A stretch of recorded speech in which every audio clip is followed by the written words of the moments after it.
In this video, I'm going to go over 3 mistakes that beginner filmmakers do that are detrimental to the videos they are putting out. And the best thing is they are really easy to fix. And the first mistake that I see all the time is filmmakers using too much B-roll or using B-roll that does not complement the story. New creators love B-roll, 120 frames per second, crispy, buttery, smooth, whatever other adjective you want to throw in it, all that goodness.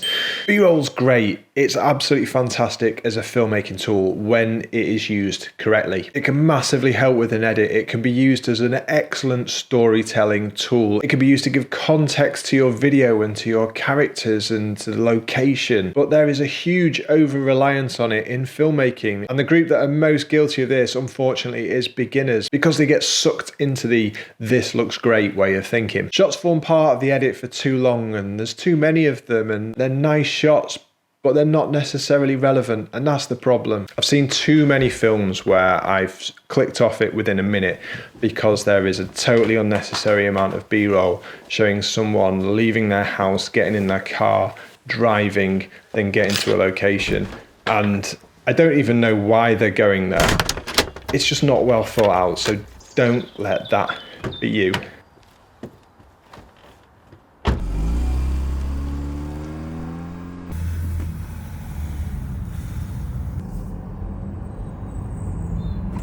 Now, this doesn't mean that you should film less B-roll, absolutely not. You should actually probably film more B-roll so that you've got more to choose from. The amount of times I've filmed B-roll for something and I've got back to the edit and I've realized that I've not shot enough B-roll or I've not held specific clips for long enough.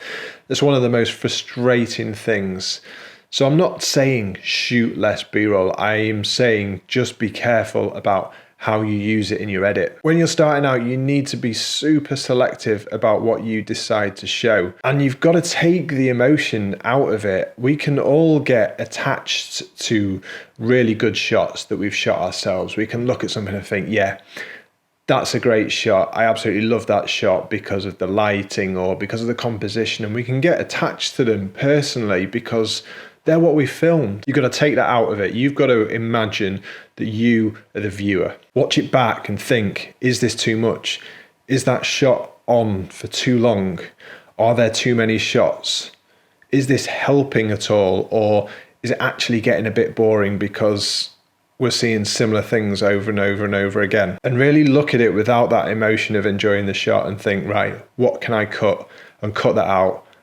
And then probably cut some more as well. I leave shots in that I really like, and I know if I want the story to flow better, I could get rid of those. It's a really difficult thing to do, and it takes some practice, but it will make your films better if you edit better by removing a lot of that B-roll. This will have a huge impact on the quality of your videos and therefore the value that your viewers, your audience get from it. On to the second tip now, and this is another one that I've been hugely guilty of in the past, and it is using fancy gear just for the sake of it.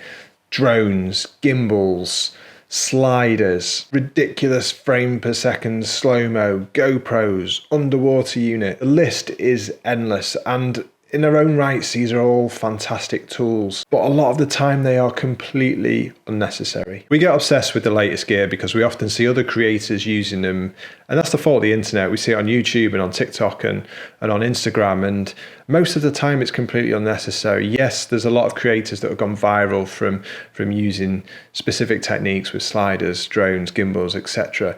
But if you actually want to create content that has long-term value and creates inspiration for your audience, then I think it can, on the whole, be done away with, and you can just focus on a more simplistic way of filming. I'll say this slowly for my sake more than yours. You don't need loads of fancy gear to make a great video. And often it can completely detract from it. To make a great video, you need to be completely engaged and absorbed within the creativity of that video and really be on the ball with what's happening. And if you're trying to think about, oh, well, should I use my gimbal or should I use my drone or this needs a slider, it just creates a barrier between you and what you're trying to produce. And it can waste a lot of time and often take you out of the zone a little bit as well. I think you almost get into a kind of paralysis by analysis and start overthinking the shots. Just strip it back, make it simple, and then you're less likely to miss what's going on around you. Yes, there are places for these tools, and it largely depends on your style and on the kind of market you are working within as well. But do they really need to be used in every video? Of the last, I don't know how many videos I've made, I've maybe used my drone a couple of times. I've not used my gimbal in I don't know how long. I can't remember the last time I used my slider. I was really excited when I bought these things. I thought these are going to make me a better filmmaker.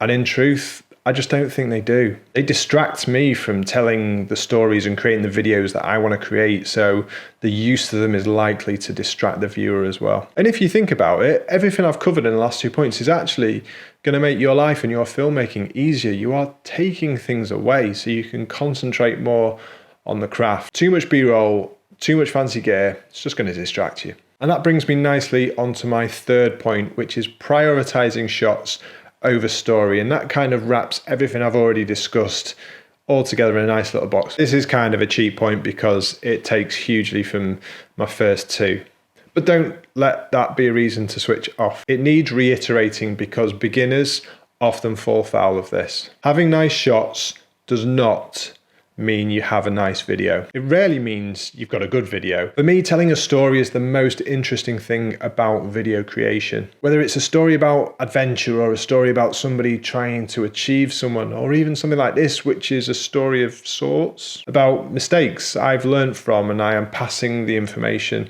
onto you. You are a character in this story of mine, learning from my mistakes so that you can make better videos in the future. And nobody makes a video and isn't bothered about whether people see it or not. We want people to see our videos. You want to get people watching, commenting, sharing. Otherwise, what's the point? And if you look to continually improve in your filmmaking and take tips from here and elsewhere, you will, over time, make better videos. And that's why I'd ask you to give this a like and a subscribe so that you can see more things from me in the future that will hopefully help you become a better filmmaker. I honestly think that applying these three things in your filmmaking will make your videos better. Give the B-roll you use a lot more thought, and generally less is more. Don't think that you've got to use your fancy gear on every single shoot that you do, because you don't. Just because you bought it, that shouldn't be a reason for you having to use it.